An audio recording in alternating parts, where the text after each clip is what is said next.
పశ్చిమాసియాలో జరుగుతున్న యుద్ధాన్ని ముగించేందుకు అమెరికా, ఇరాన్ దేశాలు మళ్లీ చర్చలు జరిపే అవకాశం ఉంది. రాబోయే 2 రోజుల్లో పాకిస్తాన్ వేదికగా ఈ చర్చలు ప్రారంభం కావచ్చని అమెరికా అధ్యక్షుడు డొనాల్డ్ ట్రంప్ సూచించారు. గత వారం ఇస్లామాబాద్ లో జరిగిన చర్చలు ఫలించలేదు.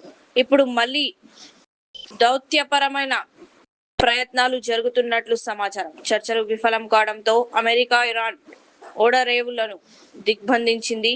పరిస్థితిని చక్కదిద్దేందుకు వాషింగ్టన్, టెహరాన్ బృందాలు ఈ వారంలోనే పాకిస్తాన్ చేరుకుంటాయని గల్ఫ్, ఇరాన్ అధికారులు తెలిపారు.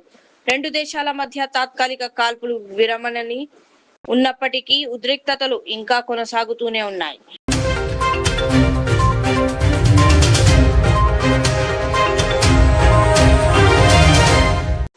ఇరాన్ ప్రతినిధుల బృందంపై క్షిపణి దాడి ప్లాన్. ఇటీవల ఇస్లామాబాద్ లో ఇరాన్, పాక్ మధ్య శాంతి చర్చలు జరిగిన సంగతి తెలిసిందే. అయితే ఈ హై-లెవెల్ డెలిగేషన్ మీటింగ్ అత్యంత పటిష్టమైన భద్రత మధ్య జరిగింది.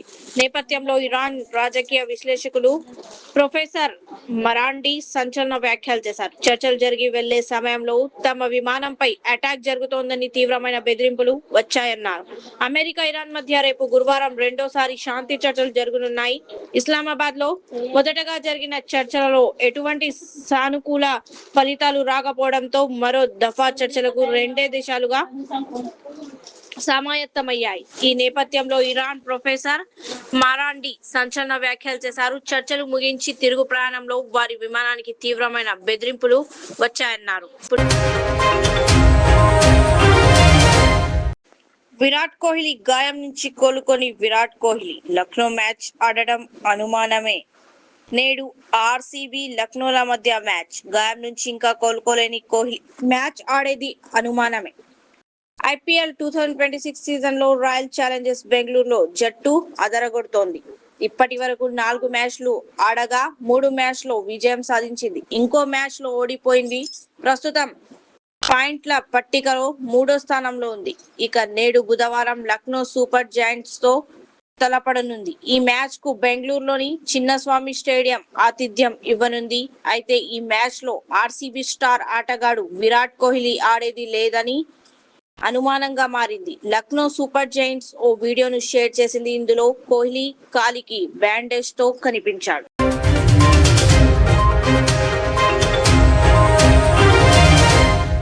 వైఎస్ జగన్ మాజీ CPRO Pudi Srihari arrest. Jagan CM గా ఉన్నప్పుడు సిపిఆర్ఓగా వ్యవహరించిన పూడి శ్రీహరిని పోలీసులు అదుపులోకి తీసుకున్నారు. సీఎం చంద్రబాబుపై సామాజిక మాధ్యమాల్లో వ్యతిరేకంగా శ్రీహరి పోస్టులు పెట్టించారు. చంద్రబాబు చేతిలో కత్తి పెట్టి యానిమేషన్ పోస్టింగ్లు చేసినట్లు చిత్తూరులో కేసు నమోదైంది. దీంతో శ్రీహరిని పోలీసులు అదుపులోకి తీసుకున్నారు.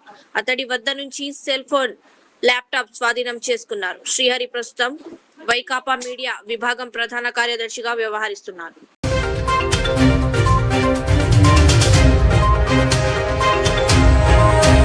గుజరాత్ లోని వాపిలో విషాదం. సాంకేతిక లోపం కారణంగా లిఫ్ట్ రాకముందే డోర్ తెరుచుకుపోవడంతో ఓ వృద్ధుడు 3 అంతస్తుల పైనుంచి ఖాళీ లిఫ్ట్ షాఫ్ట్ లో పడి మృతి చెందాడు.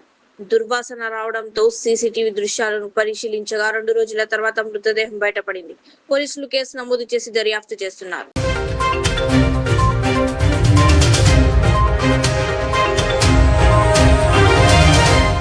కేరళలోని త్రుటిలో తప్పిన ప్రమాదం.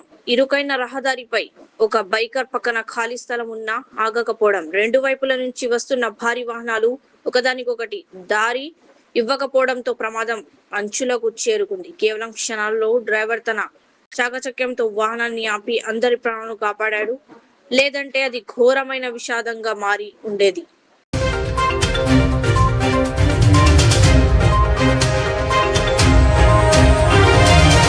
ఒకరికేమో కార్ రివర్స్ చేయడం సరిగ్గా రాదు, ఇంకొకరికేమో రాంగ్ రూట్ లో వెళ్లాలన్న ఉబలాటం. బైక్ నడిపే వ్యక్తి జంక్షన్ దగ్గర స్లో చేయాలనుకోనన్న ఆలోచన లేకుండా దీంతో యాక్సిడెంట్ జరిగింది.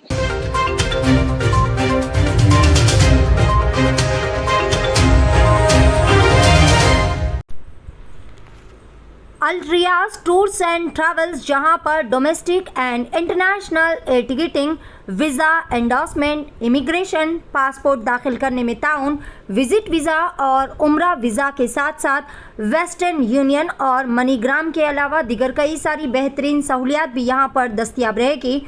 मज़ीद तफसीलात के लिए दिए गए इस नंबर पर प्रोपराइटर मोहम्मद रियाज अहमद से रब्ता किया जा सकता है। फ़ोन नंबर है 9700358014 या फिर 9182535378 या फिर सीधे चले आए अल रियाज हेल्थ केयर क्लिनिक, मुस्तफ़ा नगर, फलकनुमा, हैदराबाद। आपका इत्मीनान ही हमारी कामयाबी।